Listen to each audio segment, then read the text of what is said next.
50 سال پہلے دو برطانوی ملاح آئرلینڈ سے 150 میل دور ایک ابوذر میں تقریباً 1500 فٹ کی گہرائی میں لاپتہ ہو گئے تھے۔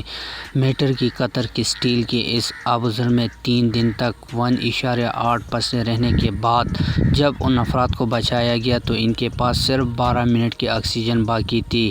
یہ 29 اگست 1973 کی بات ہے جب رائل نیوی کے سابق افسران راجر چیپمین اور انجینئر راجر ملز کے ایک حادثے بحر اوقیانوس کے تہہ میں لاپتہ ہو گئے۔ اس وقت چیپمین 28 جبکہ ملز 35 برس کے تھے۔ رابطہ منقطع ہونے کے بعد انہیں 76 گھنٹے کے بین الاقوامی ریسکیو آپریشن کے بعد ریسکیو کر لیا گیا۔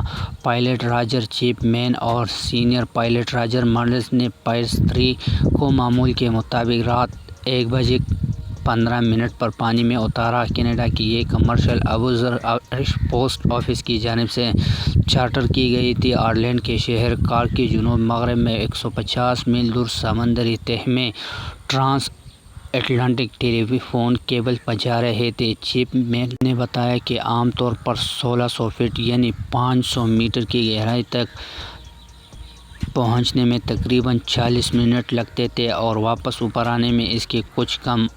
ہم 8 گھنٹے کے شفٹ کرتے تھے، سمندر کی تہہ پر آدھے میل فی گھنٹے کی رفتار پر سفر کرتے، پمپس اور جیٹ نصب کرتے اور پھر کیبل بچھاتے اور اس بات کو یقینی بناتے ہیں کہ مکمل طور پر کیبل ڈھکی ہوئی ہے۔ یہ بہت سست اور گندا کام تھا۔ ملز کا کہنا ہے کہ حد نگاہ کم ہونے کے باعث یہ کام انتہائی تھکا دینے والا بن چکا تھا۔ یہ ایسا تھا جیسے شدید دھند میں موٹر وے پر سفر کرنا اور ایک سفید لکیر کا تعاقب کرنے کی کوشش کرنا۔ آپ کو ناقابل یقین حد تک اپنی توجہ اور اس پر مرکوز کرنی پڑتی ہے۔ ایک پائلٹ کے ایک ہاتھ میں ابوذر کا کنٹرول ہوگا، دوسرے ہاتھ میں ایک مینیپولیٹر اٹھانا ہوتا ہے جس سے دائیں بائیں آگے یا اوپر نیچے جایا جا سکتا تھا۔ پھر ہم یہ کام بانٹ لیتے تھے۔ یہ انتہائی مشکل کام تھا، ہمیں گھنٹوں کے بیٹھ کر یہ کام کرنا پڑتا۔ ملز شفٹ کے بعد بھی 26 گھنٹے تک سو نہ پائے۔ وہ کہتے ہیں کہ پچھلے اوتے میں پائرس کے مینیپولیٹر میں نقصان پہنچا تھا، اس لیے میں نے پورا دن اس کی مرمت میں لگا دیا۔ میں پائرس 3 کو اندر سے جانا تھا کیونکہ جب یہ کینیڈا سے پرواز کی صورت میں آیا تھا تو میں نے اسے یہاں دوبارہ جوڑا تھا۔ یہ ان کی قسمت تھی کہ ملز نے اس دوران آکسیجن ٹینک کو تبدیل کرنے کا فیصلہ کیا۔ ایک غوطے کے لیے اس آکسیجن ٹینک میں وافر آکسیجن موجود تھی، لیکن پتہ نہیں کیوں میں نے اسے ایک مکمل ٹینک میں تبدیل کرنے کا فیصلہ کیا۔ یہ کوئی آسان کام نہیں تھا کیونکہ یہ بہت بھاری تھی۔ مجھے اس ٹینک کو جس میں اب بھی آدھی آکسیجن باقی تھی کو تبدیل کرنے پر سازش کا سامنا کرنا پڑ سکتا تھا، لیکن اگر میں ایسا نہ کرتا تو ہم زندہ نہ رہ پاتے۔ کیبل بچھانے کے ساتھ ساتھ پائلٹ کو اپنا خیال بھی رکھنا ہوتا تھا۔ ہر 40 منٹ بعد میں وہ لیتھیم ہائیڈرو آکسائڈ کا پنکھا آن کرتے تاکہ وہ کاربن ڈائی آکسائڈ کے اثر کو زائل کر سکے جو وہ سانس کے ذریعے نکال رہے تھے۔ صبح 9:30 بجے جب وہ سطح سمندر پر واپس پہنچے تو وہ ٹاور لائن منسلک ہونے کا انتظار کر رہے تھے تاکہ انہیں واپس بحری جہاز پر لایا جا سکے۔ چیپمین بتاتے ہیں کہ اس انسان میں رسیوں اور زنجیروں کے ابوذر سے ٹکرانے کی آوازیں آنے لگیں جو ایک معمولی کی بات تھی، لیکن پھر اچانک سے ابوذر تیزی سے نیچے کی جانب جانے لگا اور ہم بالکل سیدھے نیچے کی طرف آنے لگے۔ ایک چھوٹا سا واٹر ٹینک حصہ جہاں مشینری ہوتی ہے، اس کا ہیچ ہٹانے کے بعد اس میں پانی گھس چکا تھا۔ ابوذر اچانک بہت بھاری ہو چکی تھی۔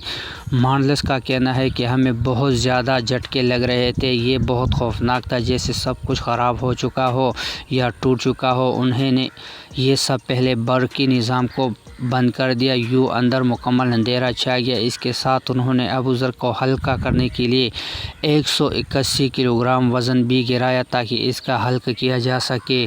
ملز کہتے ہیں کہ ہمیں سمندر کے تہہ پر پٹاخے میں صرف 30 سیکنڈ لگے۔ ہم نے 500 فٹ 122 میٹر پر گہرائی ناپنے والا آلہ بند کر دیا تھا کیونکہ یہ پھٹ سکتا تھا، اور وہاں موجود تکنیک کا استعمال کرتے ہوئے خود کو چٹانوں سے بچانے کے لیے ہم اپنے گھٹنے اپنے سر تک لے آئے۔ ہم نے سفید کپڑا اپنے منہ میں ڈال لیا تاکہ اپنی زبان کو زخمی ہونے سے بچا سکے۔ جب ابوذر تہہ سے ٹکرا گئے تو ملز کی پہلی سوچ اس بات کا شکر ادا کرنا تھا کہ وہ زندہ بچا ہے۔ بعد میں انہیں معلوم ہوا کہ یہ 40 میل فی گھنٹہ یعنی 65 کلومیٹر فی گھنٹے کی رفتار سے تہہ سے ٹکرائی تھی۔ یہ 9:30 بجے کا وقت تھا اور 1575 فٹ گہرائی میں تھے۔ وہ کہتے ہیں کہ ہم زخمی نہیں ہوئے تھے لیکن ہر جگہ ہماری کٹ پتلی ہوئی تھی۔ ہم وہاں ٹارچ لے کر بیٹھے تھے۔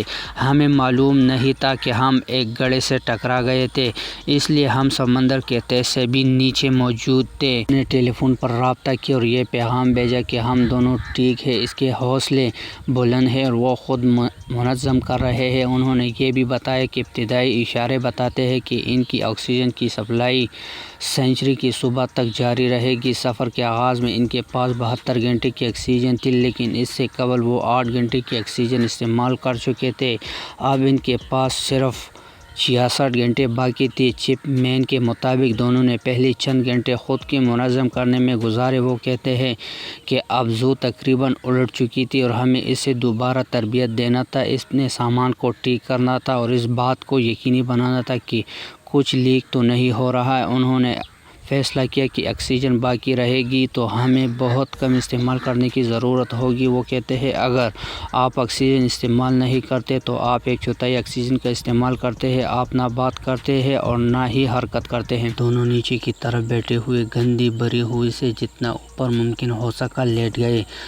ابوذر کا اندرونی قطر صرف 6 فٹ تھا، اس لیے ان کے پاس جگہ کم تھی۔ وہ کہتے ہیں کہ ہم نے مشکل سے بات کی، صرف ایک دوسرے کا ہاتھ پکڑا اور کچھ دیر بعد ایک دوسرے کو یہ دکھانے کے لیے دبایا کہ ہم ٹھیک ہیں۔ یہ بہت سردی تھی۔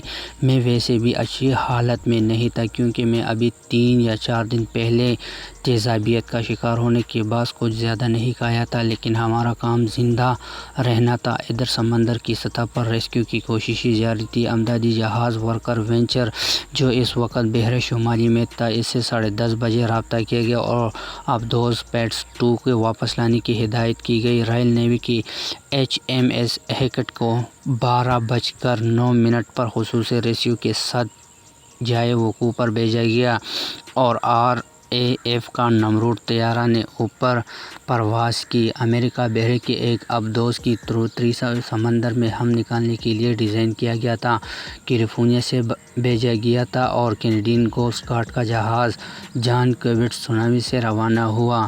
اس دوران بحری جہاز ورکر ویجر پیٹس 2 اور پیس 5 کو لوڈ کرنے کے لیے جمعرات کی صبح 8 بجے پہنچا۔ پیس 5 کو ہوائی جہاز کے ذریعے منگوایا گیا تھا۔ بحری جہاز عرائے شہر کارک سے 10:30 سے بیجا پر روانہ ہوا۔ درانحصار چپ مین اور ملز نے دیکھا کہ ان کی آکسیجن کی سپلائی کم ہونا شروع ہو گئی ہے۔ چپ مین کے مطابق اس وقت دونوں کے پاس صرف ایک پنیر کی ٹکی سینڈوچ اور ایک لیموں پانی کا کین تھا، لیکن وہ کچھ بھی کھانا پینا نہیں چاہتے تھے۔ ہم نے آکسیجن کو مضبوطی کرنے کے لیے کچھ کاربن ڈائی آکسائیڈ بنائی۔ ہمارے پاس ہر 40 منٹ پر نظر رکھنے کے لیے ٹائم تھے۔ کاربن ڈائی آکسائیڈ نے ہمیں تھوڑا سا سست اور آلودگی کا شکار بنا دیا تھا۔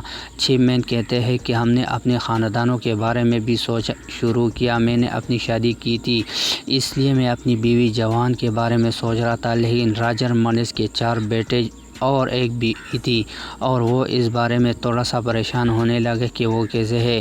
تاہم ملز کا کہنا ہے کہ ایک بحری جہاز نے ان کے لیے ایک پیغام چھوڑا جس سے ان کو بہت تسلی ہوئی۔ ہماری ملکہ الزبتھ کی طرف سے ایک پیغام ملا، انہوں نے ہمارے لیے نیک تمنائیں بھیجی۔ یہ حیرت انگیز ہے کہ آپ سردی محسوس کر رہے ہیں اور پھر کچھ ایسا ہوتا ہے جس سے ایڈرینلین بڑھنا ہے اور آپ کے دل کی دھڑکن بڑھ جاتی ہے۔ یہ پتہ چلا کہ یہ ملکہ الزبتھ دوم بحری جہاز تھا جس نے می ڈے کے جواب میں ہمارے ساتھ سینڈ اسٹیشن رہنے کے لیے امریکہ سے اپنا راستہ تبدیل کر دیا تھا، لیکن چونکہ یہ بہت رسمی پیغام تھا اس لیے ہم نے فرض کر لیا کہ یہ ملکہ ہی ہے۔ چپ مین بتاتے ہیں کہ جمعے کا روز سطح سمندر پر ہونے والی کارروائی کے حوالے سے ایک آفت سے کم نہیں تھا۔